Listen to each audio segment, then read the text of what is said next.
Hello and welcome back to another episode of the Out of Spec podcast on the go with my buddy Jordan. We're here in Denver, Colorado at Electrify Expo. That's right. We're going to do a full tour of what Electrify Expo is here in Denver. They do have 8 locations this year. Yeah. So they're all probably going to be a little bit different, but this is the local one for us, and we're going to see what it's all about and let you guys know what you're missing out on if you're not here. We have seen a lot of you guys here, though. Thanks for saying hi. Yeah, thanks everyone for saying hi. And if you are tuning in from home or from your car, wherever you are, good, because it's 100 degrees Fahrenheit here right now, and my toes are on fire. We also will have another podcast episode with the CEO of Electrify Expo. He started it 3 years ago, and now look where we are.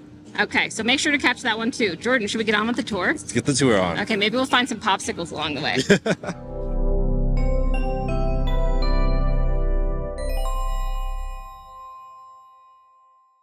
This episode is made possible by the support we get from Fort Collins Kia. If you are in the market for any electric Kia, not only do they never add market adjustments, they will deliver your car to you anywhere in the 48 contiguous states for out-of-spec viewers. More information in the link in the show notes. So everyone, I know that this is a podcast, but I would recommend tuning in on YouTube or if you find this on X, cool, to see what we're looking at. But we are going to do our very best to describe it to you audio listeners, because basically you're just hanging out with Jordan and Francie at a fest. That's right. We are doing a full tour, checking out all the booths. There's, of course, a lot of automakers here officially, which is pretty cool. So we're going to see what they brought. Yeah. But there's also a lot of smaller things, some EV conversions, e-bikes, scooters, just everything. And e-trailers. E-trailers, campers. Yeah, there's a lot to take in here. There is some music, some obvious background noise, but we're going to do our best to give you guys a nice little show on the road. That's right. And we're starting here in the shade at the Toyota booth. Of course, Toyota has the BZ4X as their all-electric option, but here we also have the Toyota Prius Prime plug-in hybrid EV. I want to know what y'all think about plug-in hybrids, because sometimes people ask me, they say, well, should I just get a plug-in hybrid because I'm worried about the range? But I'm like, I don't know. I say go all-electric. What do you think? Yeah, I do see the perk of plug-in hybrid for some people, and for some people, maybe if you have 2 cars in the family, an all-electric and a plug-in hybrid could be a cool solution because you can charge both. And a lot of things like the Prius Prime could do 40-ish miles on a charge, which is most people's daily driving. But Toyota also brought just normal hybrids like the Crown Insignia, which is their new full like hatchbacky looking one. Looks pretty good. Of course, they have their bigger SUVs, the RAV4 Prime, which is the most popular one by far. If you hear Prime in the name, by the way, that's what plug-in hybrid, that's how you denote plug-in hybrid. Yeah. And then here's their one EV. Francie, it's very interesting Toyota only has one EV because everyone thought they'd maybe hit the ground running like they did with hybrids, but they sure did not. But they did just recently join IANA, the consortium, I can't remember which one it is, but of all the automakers, the 7 original that came together to say, hey, we're building out our own North American charging network. By 2030, there's going to be 30,000 charge points in the ground. And Toyota just this week said, hey, I want in on that. And that must point to the fact that they are going to continue. They have plans to produce more EVs in the U.S. But yeah, this right now is really their only one, the BZ4X. That's right. They've unveiled like designs of like 15 EVs, but like those are all super concept-y and just not really there yet. Exactly. Across from Toyota, we have Volvo, I which love the look of Volvo is great. The colors are great. The cars look good. The wheels look good. Like a lot of things I typically have issue with in cars, Volvo just solves. Okay, tell me more about that. I don't know. There's very few cars where I'm like liking their wheels. Volvo has great wheels. Their EVs are nice to drive, very nice interiors. You can tell Rivian was kind of modeling Volvo with their interior design a little bit. I feel like Volvo would be the great car for a family, just because I feel like Volvo 1 is already really safety oriented, but they've got the minimal look. You can drive this around town and commute, get what you need to do done with the kids, and look kind of cute while doing it. I do love their design. Right. They look good. They feel good. They don't have the best efficiency, the best range, right. But honestly, not everyone needs 500 miles on a charge. Exactly. And so I think, especially with the new Volvo EX30 over there, yeah, we have a Volvo EX30, a C40, an XC40, and the EX90. So these names are silly. I know, they are silly. But a full lineup, all great colors, all looking fantastic. They're nice muted colors, which I like. Yes. And again, I think Volvo does a good job. I think their marketing has been as subtle as their design in a way. Yeah. So yeah, I haven't seen crazy lease deals or anything on Volvos. I mean, they're pretty premium pricing, but that one at the end, the EX30. Yeah, EX30. What were you saying?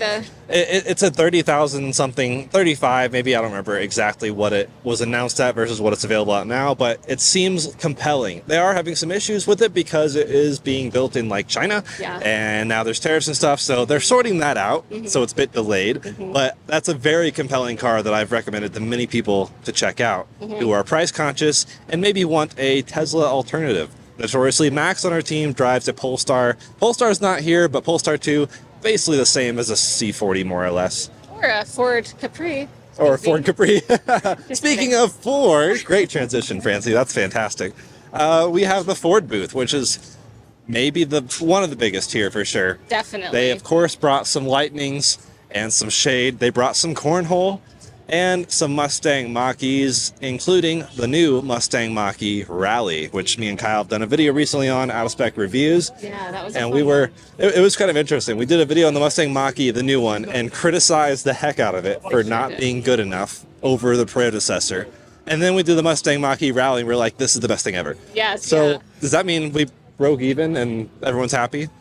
I mean, maybe. But Ford does have a big presence here. They even were at the Cars and Coffee that we went to right before this. I mean, go big with your Ford F-150 Lightning, go big with your event. But I think Ford has been good at building loyalty, especially in the Mach-E community. So people still are wondering, what else are you going to come out with in the U.S. market, really? They're looking to, the Capri is Europe. Europe right now, but I mean, maybe they'll bring it over here. It's just hard. Like, most people do seem to want big vehicles in the U.S., which is a bummer for me because I love tiny cars. Me too. I love tiny cars. And of course, with EVs, and you don't maybe need the biggest range ever, if you're just getting around town, have a cute one. But and you're saving size, you're saving battery, which means you're saving cost. So everyone wants a cheap EV, but no one wants a small car, and that's just contradicting itself. Sure. That could be a whole podcast. It could. And speaking of Ford being big, of course, they got to consider the big picture, which is charging. So they are, showing what you can do here. Of course, they have access to the Tesla superchargers. Just them and Rivian have access right now.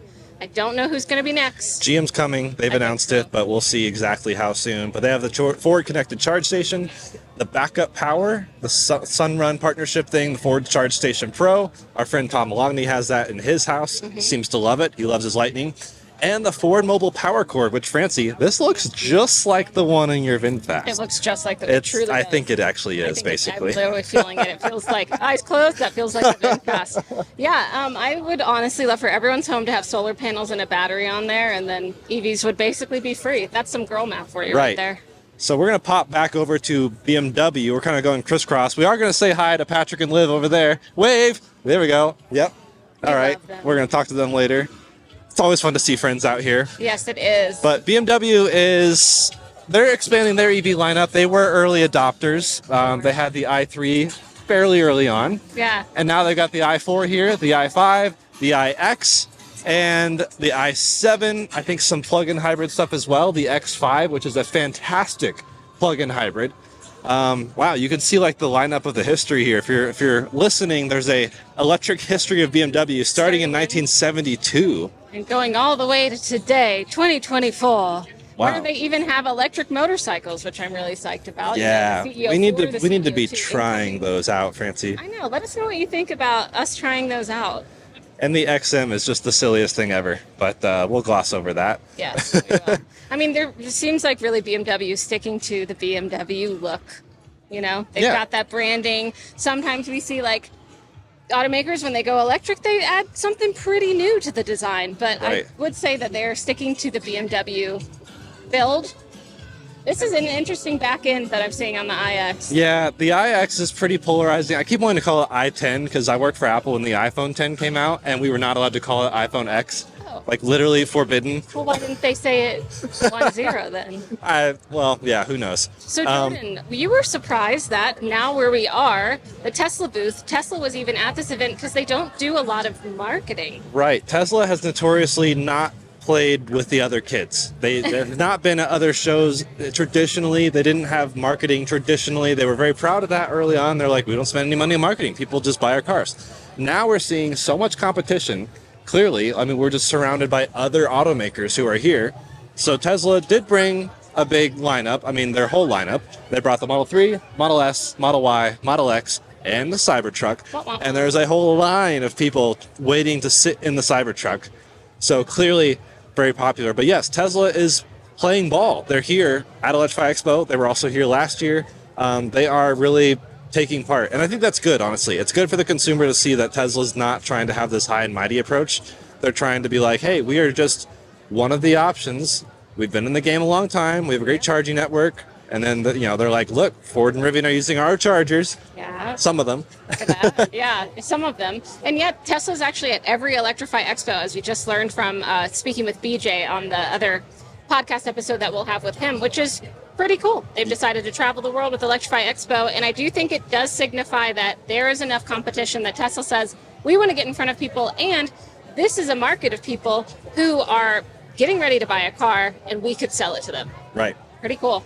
So it's cool to see them here. Cool to see the brand new Model 3 performance. Everyone seems to love that. Back, yeah, right? the Hyper Silver is a new color, and the Model Y is the only, quote, non-updated car. It's the only car here with stocks in the Tesla section.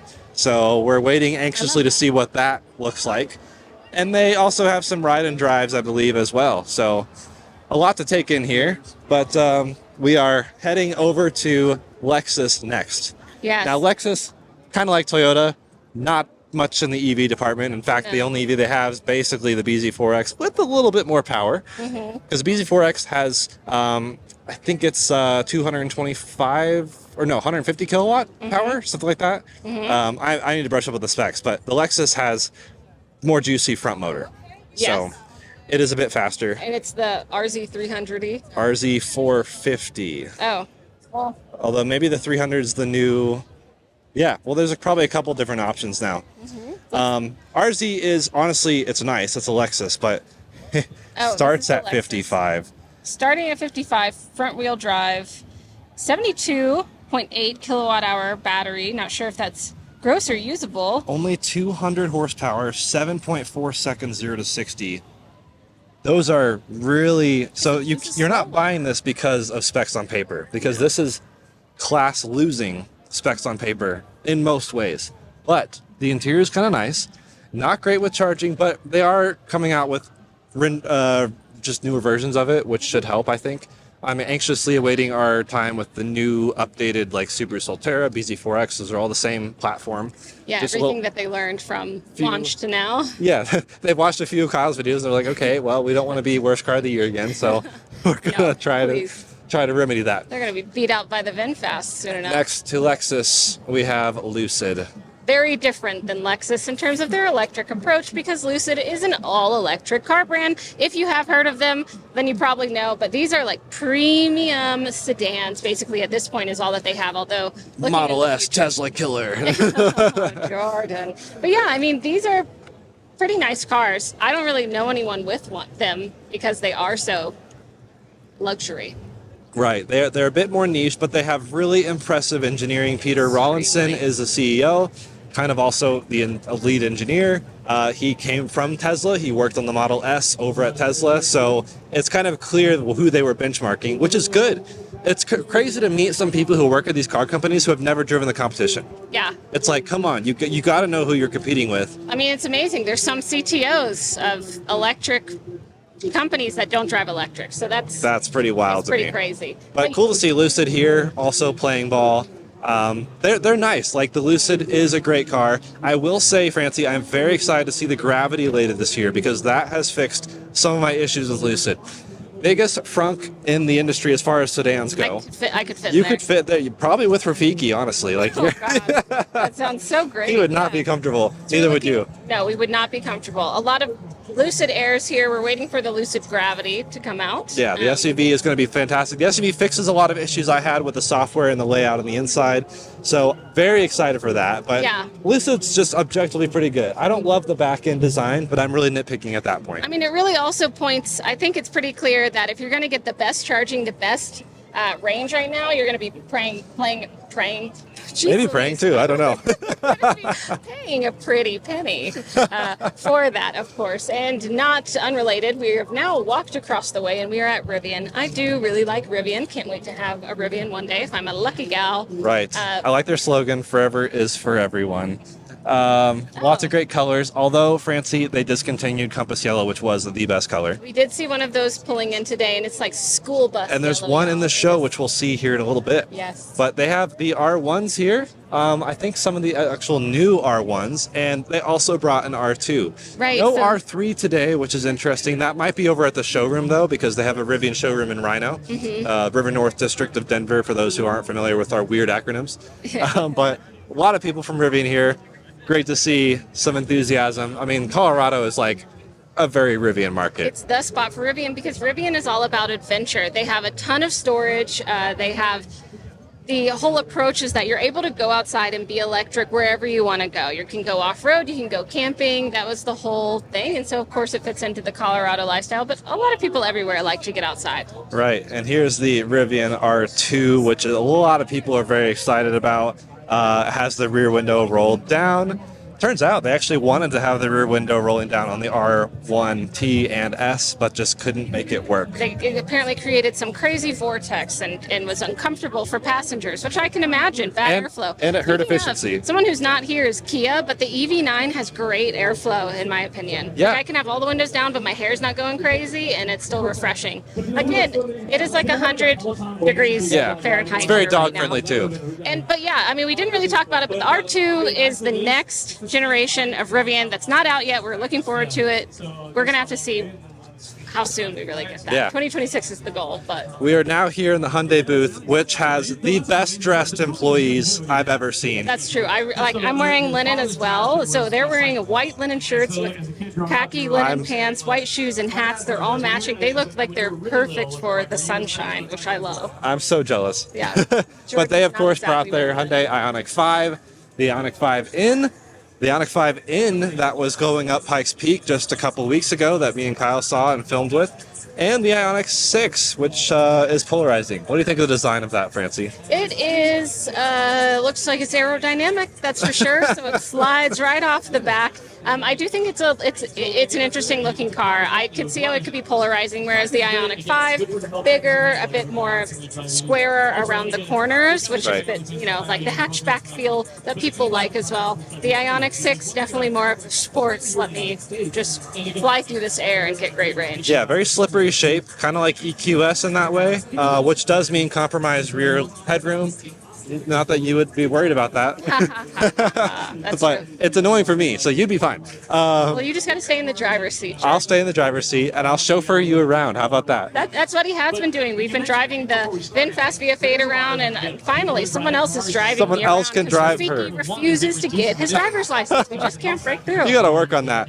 We're breezing past the Amazon booth. It's really cool. They're doing some interviews and stuff though, which is loud, so we're gonna avoid that. But Amazon is here with, what was it? Kind of an informational booth, like recharge zone. They're where you having can- panels. So Electrify Expo, as you'll hear in the other podcast with the CEO, is focused as well, not only on people who are the first EV adopters, who are super EV forward, but also the EV curious. I know you're out there, who also need to learn about or have their questions answered. What does range really mean in an EV? How long does it take to charge? Whenever anyone asks me that, I'm kind of like, it depends.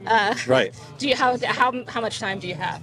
I think they're doing panels there to tell folks the general things about the tech, the experience, and all that. So cool to have them here. That's such a big part of this expo is butts and seats, people actually experiencing cars, but also the learning aspect. So that's a huge booth for that. But yeah, another thing that's EV adjacent, like you just said, Anchor. They don't make EVs, but they make batteries, yes, which are found in EVs. Yes. And some very beefy batteries. Our friend over at Jerryberg Everything uses Anchor. They're not a sponsor yet, but maybe we should talk to them because they're Anchor, cool. please. I want to get on the road. We know that. So that means I need a travel battery. And when we talk about, I love talking about batteries because I think there is this odd polarization with EVs where it's like, I don't want to be told what to do. Like, I want to drive an EV if I want to drive an EV, but it's also like, have you thought about getting off the grid, get solar, get a battery, get an EV? Right. You won't need to be connected to anything anymore. And sometimes we're out driving EVs, maybe even car camping in EVs that don't really have easy ways or high charging ports for like our devices. And so it's just great to have a battery bank with us to charge other things. Yeah, like if you're camping in a VinFast VF8, you might not need it because it has camp mode as well as pet mode. Right. If Not you're in a car everything that has camp doesn't have mode. that. It's great to have a battery on the go. Yep. And the Anchor, we were charging on it earlier. It has cool information, just like Yeah, it the tells you EV the technique. nerdy readout of how many watts your phone is charging off of How and fun everything. is that? Behind Francie, speaking of knowledge, is GreenCars.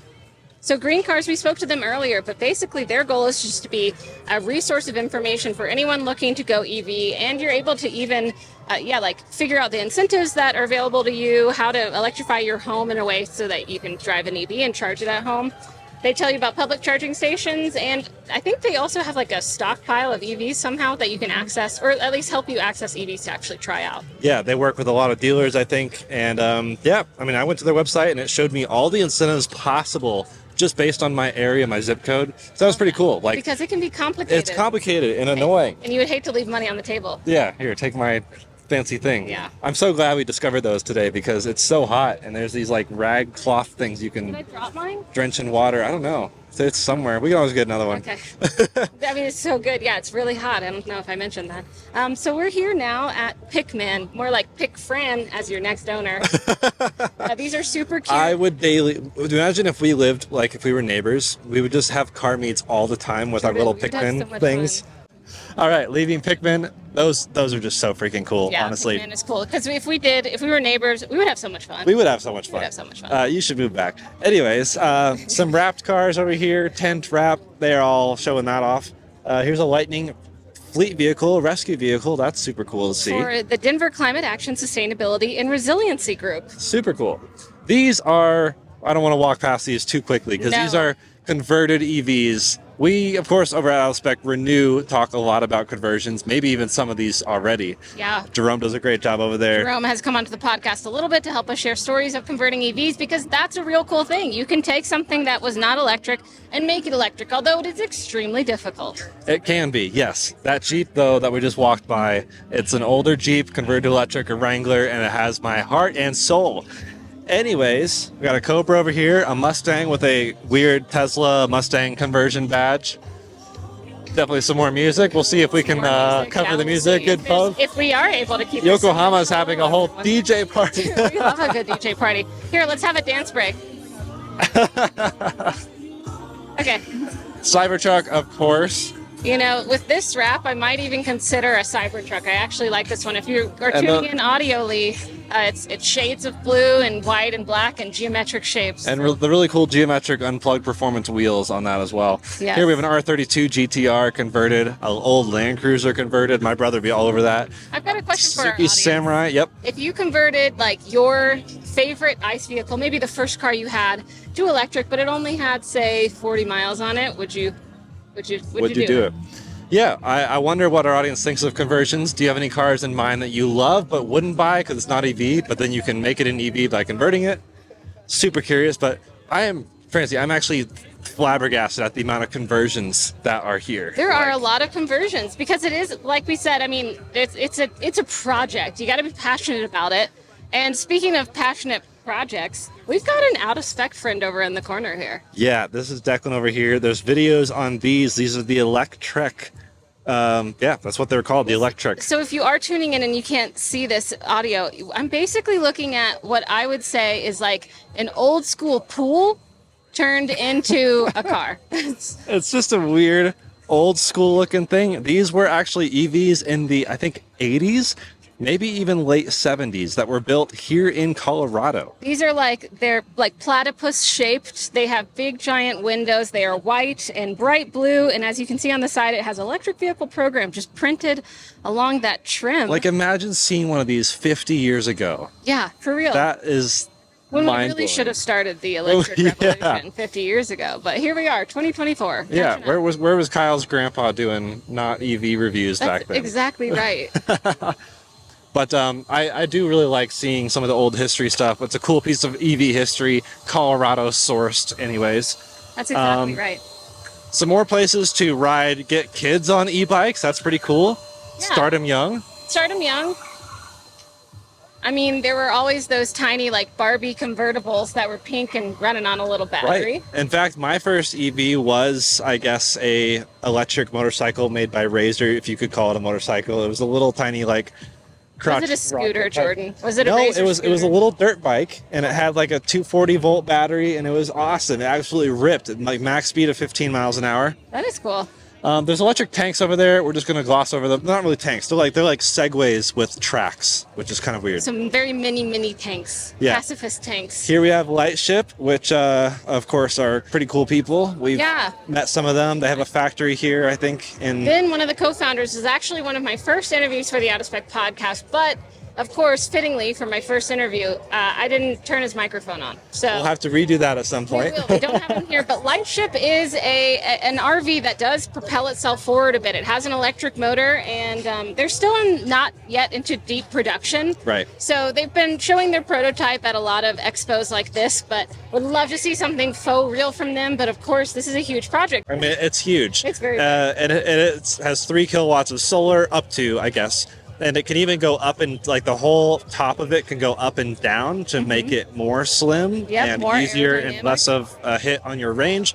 There is an option with a huge battery pack, like you said, to have its own motor and battery, so it actually has no effect on the range of your EV. Or if you're pulling it with a gas vehicle, it will boost your MPG. That's exactly right, Jordan. So that's a big trailer camper That's a thing. big trailer. Here's a little trailer camper thing. Polydrops, the P21 or 21. It's, as they call it, your sustainable second home on wheels, which is all that I'm looking for, y'all. It's super cool. It's more affordable, and yeah, I think it's really interesting. I think it's cool. We'll show a really quick peek Jordan inside. will show you inside while I find the stats that I wrote down while we were talking to the founder, actually, Kay, who's actually right behind me at this moment. It's like a celebrity. I thought it was really cool because what they're going for is an affordable EV trailer that you can take around, because as we know, it's hard to be affordable when it comes to electric. But a couple of things that we know about this: it's got 1,300 watts of solar on the, of power on the solar panel on the roof. Sourced from Aptera. Yes, sourced from Aptera, these solar panels. And the energy management system is EcoFlow. So we've got some collaboration, which we continuously stress is essential here to really make things that are great. It has a small battery, but it runs the AC for 12 hours. Yeah. Which is pretty great. Let's see. During the daytime, the panel will pull about 1,000 watts. It's 1,000 pounds, and they towed it here. This is the prototype with a Model Y. Yeah, they said it with the Model Y. Said they were still getting over 200 miles of range with the trailer in tow. And he had it up at in Yellowstone. Wyoming. Yellowstone. And it's there's base price $39,000. Yeah, so way cheaper than the Lightship. Lightship's obviously cool. I think there's definitely a market for both, but we do need to see cheaper camping solutions, just like we need to see cheaper EVs. Yeah, cheaper everything. Also, quick shout out to Man Cave. They did the tent on our Cybertruck. They brought 2 of their own Cybertrucks. Really cool guys over there. Yep, and Thanks, here we got Cave. more electric dirt bike stuff. Rivians, a bunch of Rivians absolutely decked out with campers. We have Ioniq 5 ends drifting in the background. Drones in the air, capturing the action. We've got that Compass yellow Rivian right now, too, that Jordan was talking about. Trailer. It has a matching trailer, which is truly the setup. I sent it to my friend. I'm like, this is the dream. This is what I need. Yeah, we have a Hyundai here, like we said, but also, like I kind of briefly mentioned, no Kia. But I wonder what y'all... Like, as you're watching the automakers that are here, were you surprised that anyone wasn't here? Or are you like, oh, well, this kind of makes sense? It's I don't know, it's one in Denver. I wonder if the lineup's different across their different locations as well. Yeah, they do have different EV, automakers partnering. So maybe Kia was like, oh, we'll pass on Denver. We'll do some other ones. Yeah. I know they have over 20 brands, as VJ said, that are being, like, part of this. Behind me, you probably can't hear the skidding that's happening because these microphones are so great. But these are some real kind of track moves that are going on. And I think that so many of the stories that I hear from people going electric is that they actually gotten one. They were either launched or their friend drove them around. They heard how quiet it was and comfortable. And they were like, that's what made me go electric. Not the marketing necessarily that I saw, but actually getting in one. Yep. We have our friends from Ford behind us, who I think has a fun delivery. Oh, is that a delivery from our friend Jake at Ford? How are you doing, Jake, at Ford? I am fantastic. We're staying hydrated the right way. Don't worry, I've had lots of water too. That's good. Yeah, you need water. How you doing out here? Great. Staying nice and cool? Staying nice and well. I No, actually brought this we're with not. you. For me? Yeah. I told you, I found one. Oh my God, it's Wow. cool. So how's that for hospital? Thank you so much. Ford is so great. They have trunks full of water, and They they're have bringing the a Red best Bull. products on the market. Yeah. Where are you headed? I was about to go back to the booth, go check on everyone to make sure that they're staying hydrated Right. and good. Yeah, Someone's number gotta do one, it. You know, we've got a job to do, but we also want to make sure everyone's safe. It's hot out here. Australia's hot though. How does this compare? Oh, actually, this feels like I'm at home. This feels like I'm on the playground back at school. Like we're forced out into the sun. We just need to add a few spiders and kangaroos, and we're good. Yeah, but as I say to everyone, the most dangerous thing in Australia is the Aussies. So there you go, watch yourself. Thank you, Jake. You're welcome. Great to see you. Thanks for the delivery. Yes, Yeah, all this right. is so nice. You're welcome. It's delicious. I can't Right. wait. Oh my gosh, y'all. It's a strawberry apricot, sugar-free Red Bull. Not Lovely, sponsored, that's- but I could just get a little bit more adventurous on the channel, and maybe that would work. I mean, maybe we should, adventure into some sponsorships. So, very Jake nice. was coming. That was our friend Jake at Ford. He was coming from the Ford Thrill Zone, which is like Ford's version of what Hyundai was doing. It's almost like they're competing a little bit. Yeah, they are side by side. We're seeing which ones can skid the loudest.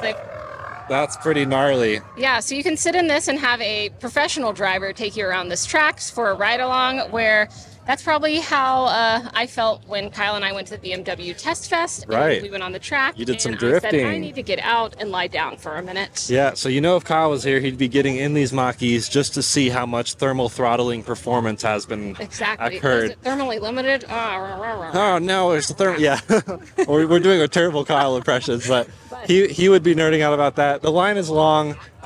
We've been in these cars sideways already, so Yes. And of course, we have a lot of e-bikes as well. E-bikes is a great spot to put a battery, because I mean, maybe you don't need as much range. You can have a smaller battery that might be more powerful because it's really carrying a whole lot less weight.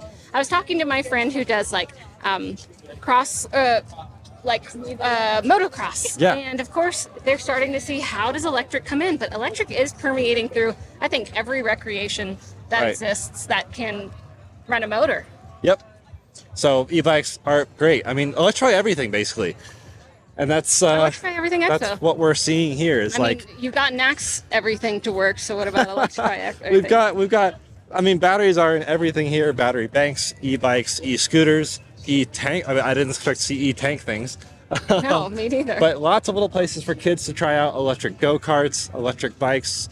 I mean, start them young, I guess. They Start 'em can't young. drive, so And show that like electric is a way to get around from the beginning, because you don't have to really care about much besides the quality of your drive to acknowledge that an electric vehicle might be the option for you. right.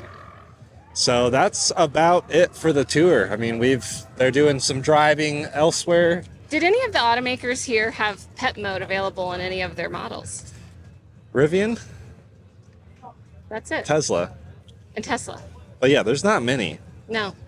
Rivian, Tesla, VinFast. We brought our VinFast. That's got pet mode. Yeah, she's out there, I'm sure, getting stared at in the parking lot. We better go rescue her, Jordan. There's a Fisker Ocean near the VinFast too in the parking lot. There was. Yeah, that reminds me of when I stopped at that one charging station in Kansas, and there was a little boy who ran up to me. His grandma was behind him like, oh, wait.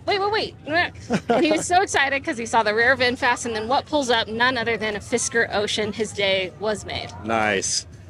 And it looks like over here we got some merch, maybe some food stuff, food trucks. So If it weren't 100 degrees Fahrenheit outside, I would say, yeah, definitely come to this. yeah, I mean, a lot of people did anyways. I thought the heat would turn more people away, but it's huge still. We're as good as cattle telling us where we're supposed to go, and we'll show up. Right. So, final thoughts. What do you think? I think it's a really interesting event. I love how many different products there are here, from big automakers that you've totally heard of, you can't exist without hearing of, to smaller bike battery makers, OEMs that Yeah. are making cool products. And even conversions. That just blew my mind. I'm so excited about those. Is that the favorite thing? That's my favorite thing here. I want to see, y'all, if there's something that you saw, including something in the background that maybe we didn't touch on, definitely point it out. It was really fun to walk around. Thank you to everyone who has said hi to us today. It was really fun to meet you, and we really appreciate that y'all keep tuning into the Out of Spec podcast and other Out of Spec channels. Let us know what you thought about this. Let us know what questions you have. Would you come to this event? And what thing, if you could take one thing home with you, what would it be? For me, it's that Jeep. That's the Jeep? That Jeep has my heart and soul. I think I want a bike. Let's Okay, go. let's go. Let's take them. Bye, everyone.